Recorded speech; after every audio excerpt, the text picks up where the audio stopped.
श्री गुलाम अली जी, श्री गुलाम अली जी। शुक्रिया deputy chairman sir.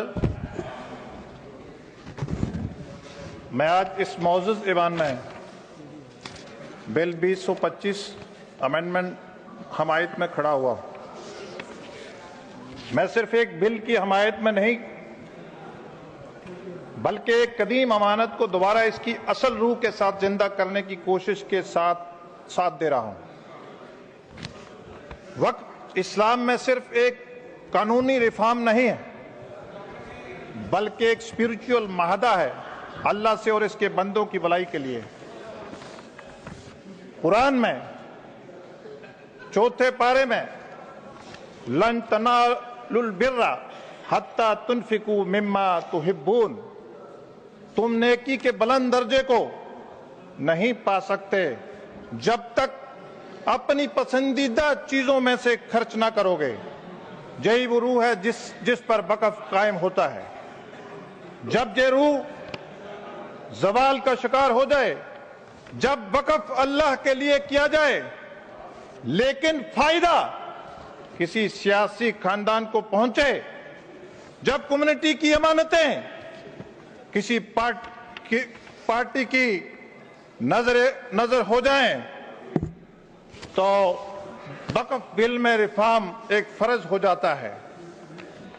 यहां हजरत उमर रजी अल्लाह ताला अन्हु के दौर से वक़्फ़ की शुरुआत हुई है।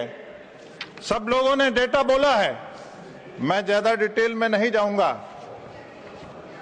यहां मदीना में Ruma which was bought and dedicated by Usman ibn Affan for public use.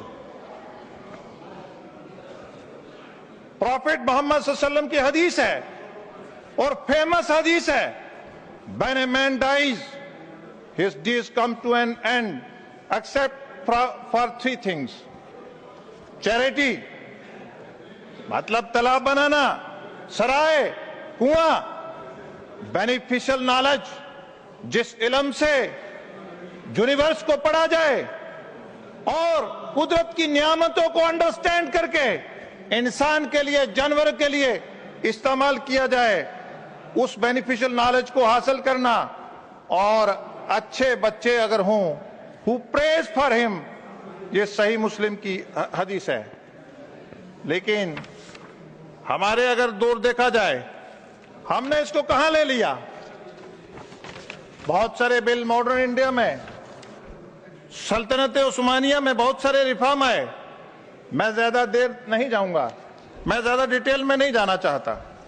लेकिन वक़्फ़ जो है, वक़्फ़ एक बीमार जानवर की तरह, वो बीमार जानवर जिसकी जेब में लिटिगेशन लड़ने के लिए पैसा नहीं है, जिस वक़्फ़ में मुलाजमों के लिए तनख्वाह नहीं है। डिप्टी चेयरमैन सर, मैं असम में गया, वहां कहते हैं बहुत ज्यादा पॉपुलेशन है मुसलमानों की। कौन रहे सत्ता में वहां 11 मुलाजिम तनख्वाह किससे लेते हैं? सरकार से। दफ्तर का है वक़्फ़ हुकाम का, रेंटेड बिल्डिंग पे बड़ी बड़ी बातें करते हैं। हमने वक़्फ़ में इतने बिल लाए, हमने बढ़िया वाला लाया, हमने वो लाया, हमने फलाना लाया। लेकिन ये सब चीजें ये बेकार की चीजें हैं। मैं ज्यादा डिटेल में नहीं जा रहा हूं। मैं खुशकिस्मती से जेपीसी का मेंबर था। वहां जब मैंने सुना, अपोजिशन को सुना, सत्ता पक्ष के मेंबर्स को सुना, स्टेक होल्डर को सुना, अब बहुत सारे मेंबर, हॉनरेबल मेंबर बोले कि फलां को नहीं सुना, फलां को नहीं, जजेस को सुना, वहां उलमा को सुना, जमीयत उलमा को सुना, स्टेट के बोर्ड्स को सुना, मौलवी को सुना, इमाम की उन ऑर्गेनाइजेशन को सुना, साउथ में चक्कर लगाया, नॉर्थ ईस्ट में लगाया, हर जगह चक्कर लगाया। कश्मीर से भी हुर्रियत जमीयत उलमा की जो एक तंजीम है, उन्होंने भी आके कहा कि हम कॉन्स्टिट्यूशन ऑफ इंडिया पे बिलीव करते हैं, लेकिन साथ में मुसलमानों की बात नहीं करी। उन्होंने भी क्या कहा, सियासी भाषण करा। हमने बोला 44 अमेंडमेंट्स हैं, अरे क्लास बाई क्लास डिस्कस करिए, लेकिन कोई बात नहीं करी। हमारे मेंबर बड़ा गुस्सा कर रहे थे, इधर बहुत गुस्सा कर रहे थे। क्यों गुस्सा कर रहे थे भाई? आप जेपीसी में आपने चेयरमैन को, स्पीकर साहब को कितनी बार जाके अपील करी कि जनाब हमने जाना है। जनाब कमेटी के चेयरमैन ज्यादा देर लगाते हैं। अरे आपने हल्ला गुल्ला करा, वहां आपने अनपार्लियामेंट्री लैंग्वेज यूज करी, आपने बिल्कुल वहां मुसलमान की बात नहीं रखी। आप मुसलमानों के मसीहा बनते हैं, क्यों बनते हैं मुझे नहीं मालूम। जहां आपको खतरा है कि मुसलमान हमें वोट देना छोड़ देगा, मुझे लगता है कि आपको ये बात, क्योंकि आपने यही बातें करी हैं। मैं देश के वजीर आजम को, देश के वजीर दाखिला को मैं मुबारकबाद दूंगा कि जिन्होंने एक बीमार जानवर 1995 का बिल, जो 1995 का एक्ट है, जो मुस्लिम की अमलाक को जहां बाढ़ नहीं खेत को खा दिया। डिप्टी चेयरमैन सर, बाढ़ ने खेत को खाया, बड़े अफसोस से कहना पड़ता है। मैं देश के वजीर आजम से कहूंगा कि 70 साल में जो इन्होंने वक्फ अमलाक को लूटा है, एक सीबीआई इंक्वायरी होना चाहिए। सीबीआई इंक्वायरी होगा, बात का पता चलेगा कि मुसलमान के हित में कौन है, असल में कौन है और नकल में कौन है। ये सारी चीजें अब आप बारी यहां आ गई है, मुसलमानों को डराते हैं आप। अरे जुड़ने दीजिए मेन स्ट्रीम से। अभी हमारे ऑनरेबल मेंबर कह रहे थे, बड़े सीनियर, मैं इज्जत करता हूं, मैं इज्जत की नजर से उनको सलाम करता हूं, हमेशा मिलते हैं। लेकिन जब हमारे एक फाजल दोस्त बोल रहे थे कि मुसलमानों को माफिया से जोड़ा, मुसलमानों को डॉन से जोड़ा, मुसलमानों को बैकवर्डनेस से जोड़ा, मुसलमानों को अनपढ़ता से जोड़ा, मुसलमानों को अब तो 90 के बाद टेररिस्ट से जोड़ रहे हैं। कौन था 70 साल सत्ता में? अरे मेरी बात सुनिए, आपने भारत को तोड़ा। आपने भारत को इसलिए तोड़ा कि आपके जहन में, आपके डीएनए में मुसलमान के लिए मोहब्बत कहां से आ गई? कहां से अगर होती तो आप उस वक्त मुल्क को नहीं बांटते, आप नहीं बांटते। अभी आपने बाद में उनको स्टीरियोटाइप, उनको डराया, उनको मेन स्ट्रीम से डिरेल करा, उनको देश के उनके सैक्रिफाइसेस थे देश की आजादी के लिए। लेकिन उनको चौक चौराहे में उनकी डिस्कशन को बंद किया। आपने किया सारा, आप ही हिसाब देंगे। आज दुनिया आप मैं में है, आज दुनिया हम में है। भारतीय जनता पार्टी हम में आ चुकी है। जरा मैं और हम में फर्क है, 1000 साल लगता है। आप सफर करिएगा। मैं कल एक लोकसभा की डिबेट सुन रहा था।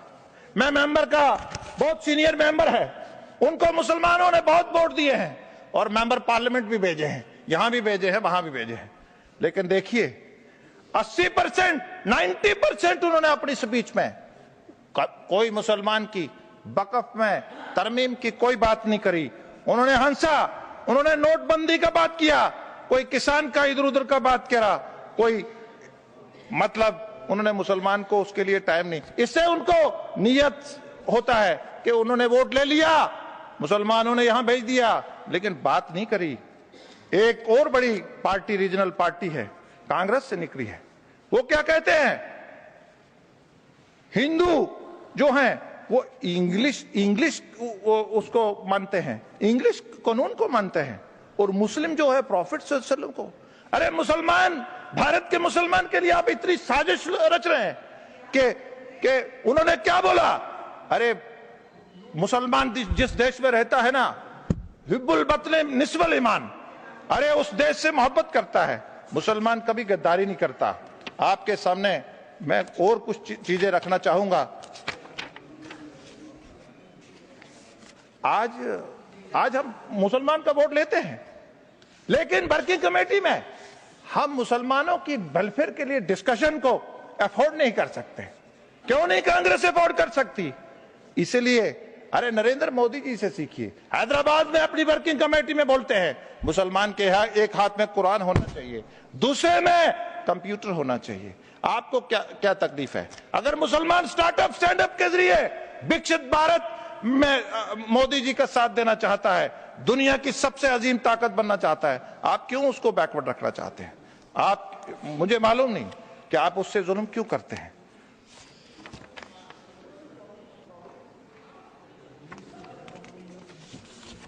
मुझे मालूम है आपको मेरी बातें अच्छी नहीं लगेंगी, मैं जानता हूं, क्योंकि आप मैं में रहते हैं, हम में आएंगे तो मेरी बातें समझ आएंगी। एक मेरे दोस्त सुबह बोल रहे थे, अरे आप कांग्रेस से हैं, बड़े इंटेलेक्चुअल हैं, गुस्सा करते हैं, लेकिन सुनिए क्या बोलते हैं कि परसेप्शन में कहां है, परसेप्शन नैरेटिव में कहां है, पर्सनल लॉ के साथ, प्रैक्टिस में कहां है, बीएनएस के साथ। प्रैक्टिस में कहां है? बीएनएस के साथ। और बोर्ड के लिए क्या बोलते हैं? हम यूसीसी के लिए तैयार हैं। अरे 3 कांग्रेस को डिसाइड करना पड़ेगा कि आपका मेंबर कहता है सब बोर्ड को बराबर कर दो, इसका मतलब यूसीसी। अरे नैरेटिव आप कहते हैं हम मुसलमानों का पर्सनल लॉ है, आप वहां भी खड़े हैं। प्रैक्टिस में आप बीएनएस को एंजॉय करते हैं, आप पे थेफ्ट पे चोरी पे हाथ नहीं कटते हैं। मुस्लिम पर्सनल लॉ लगाएंगे तो थेफ्ट पे हाथ कटेंगे, अडल्ट्री पे 100 कोड़े बरसे जाएंगे। और अगर आप शादीशुदा है, अरे एंजॉय करते हो बीएनएस, और बात करते हैं किसकी? जनाब पर्सनल लॉ होना चाहिए। अरे अडल्ट्री, शादीशुदा अगर अडल्ट्री करेगा ना तो चौक में पत्थर से मारते हैं। अभी हमारे आपने तीनों बातें कही, रिकॉर्ड में है, मैं कोई अपनी उसमें नहीं कह रहा हूं, आप रिकॉर्ड चेक कर लीजिए। अभी केरला की बात हुई, केरला के लिए कांग्रेस और टीएमसी दोनों कह रहे हैं कि जिनके पास वो प्रॉपर्टी है हम दे देंगे। अरे 1995 एक्ट के तहत देंगे, जब 225 एक्ट के तहत देंगे। आप सदन को बताइए, आप कैसे उस प्रॉपर्टी को दे सकते हैं? एक शख्स बोल रहे थे, एक हमारे ऑनरेबल एमएलए बोल रहे थे, वो क्या बोलते हैं? कहते एंटी फेडरल है। अरे आप बनाए 1995 का एक्ट, तो वो एंटी फेडरल नहीं है। आप कौंसिल बनाए, नेशनल कौंसिल बनाए, वक्फ बनाए, वो सब ठीक है, लेकिन मैं प्रैक्टिसिंग मुसलमान पे बड़ी बात हुई, डिप्टी चेयरमैन साहब। अरे इस्लाम को समझने के लिए एक बातन और एक जाहिरी इबादत होती है। एक साइड आप बोलते हैं कि वक्फ में इस्लाम को समझने वाला होना चाहिए, आपका दबाव है हमारे ऊपर कि इस्लाम को समझने वाला, और जब हमारे मिनॉरिटी मिनिस्टर जब हम लेजिस्लेशन लेके आते हैं कि उसको प्रैक्टिसिंग, अरे एक साइड आप बोलते हैं कि उसको इस्लाम का नॉलेज होना चाहिए, दूसरी साइड हम प्रैक्टिसिंग मुसलमान रखते हैं। आप कहते हैं अरे उसको पॉइज को, अरे पाकी को वो कैसे समझेगा? अरे वक्फ की उसको पवित्रता को कैसे समझेगा? चेयरमैन साहब, इनकी समझ में कैसे आएगा? ये मैं की दुनिया में रहते हैं, कैसे समझेंगे? ये कलेक्टर की बात करते हैं। अरे कलेक्टर, अरे इतना कलेक्टर करते हैं। अरे जो सीनियर अफसर होगा, क्या वो सरकारी अफसर नहीं होगा क्या? अरे आपको कोई नहीं मानने वाला। अब आपके चुंगल से मिनॉरिटी निकल जाएगी, याद रखना। आप चेयर को अब आपके चुंगल से मिनॉरिटी निकल जाएगी। John Brittas, take your seat. आप चेयर को देखकर बोलो। आपके चुंगल से, अरे मुसलमानों, आपने एक साजिश के तहत, आपने ऐसी ऐसी ऐसी सेक्शंस लाई, कैसी सेक्शन लाई जिसके लिए वक़्फ़ बदनाम हो, जिसके लिए मुसलमान बदनाम हो, जिसके लिए वक़्फ़ की पवित्रता खत्म हो। हम क्यों बड़े भाई की प्रॉपर्टी पे कब्जा करेंगे? हम नापाक हैं क्या? हम मुसलमान हैं, हम उसकी प्रॉपर्टी नहीं कब्जा करेंगे। आप चाहते हैं उनकी प्रॉपर्टी कब्जा करें, हम नहीं करेंगे, हम नहीं करेंगे। आपने ऐसी सेक्शन साजिश के तहत डाली, हम क्यों झंडा गाड़ेंगे वक़्फ़ का? हम क्यों गाड़े किसी की प्रॉपर्टी पे? हम अपनी डोनेशन वाली प्रॉपर्टी का रिकॉर्ड देखेंगे। अरे आप सुनिए ना, अब थोड़ा सब्र से सुनिए ना। अरे सुनिए, अरे आपके पास अब मुसलमान नहीं रहने वाला, वो वक्त चला गया, अब वो चला गया। आप अरे ट्रिब्यूनल का संबोधित करिए और कंक्लूड करिए। अरे यूनिफाइड वक़्फ़, अरे नाउमीदी, अरे नाउमीदी। Deputy chairman sir, conclude deputy करिए। चेयरमैन सर, हम नॉर्थ ईस्ट में गए, वहां ट्राइबल का जमीन, वहां ट्राइबल ने मुसलमानों को कब्रिस्तान के लिए गिफ्ट दिया है। तो ये क्या बोलते हैं कि मुसलमानों आप ट्राइबल की जमीन पे भी जाओ, ट्राइबल ने पहले हमें गिफ्ट दिया, नॉर्थ ईस्ट में होंगे। अरे आप सुनिए, अरे सुनिए, अरे आपको मालूम नहीं है, पहले क्या देखिए आप। गुलाम अली जी, आपका समय खत्म हो चुका है, कंक्लूड करिए। चेयरमैन सर वाकिफ की मंशा से वक़्फ़ चलता है। इन्होंने हजारों प्रॉपर्टी का टाइटल चेंज करा। आप कौन होते हैं वाकिफ की मंशा को चेंज करने वाले? आपने समय खत्म हुआ। आपने अदर रिलीजन की बात करी। आपका समय खत्म हुआ, I am concluding sir. Amarnath में ये अदर मुसलमान, ये मुसलमानों के बिना और कौन आ गया?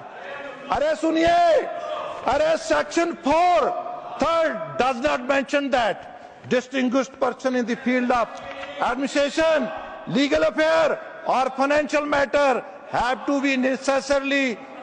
सुनिए, श्री अमरनाथ में हैंसन, और सुनिए, अरे बोध गया में सुनिए, this act provide for the formation of.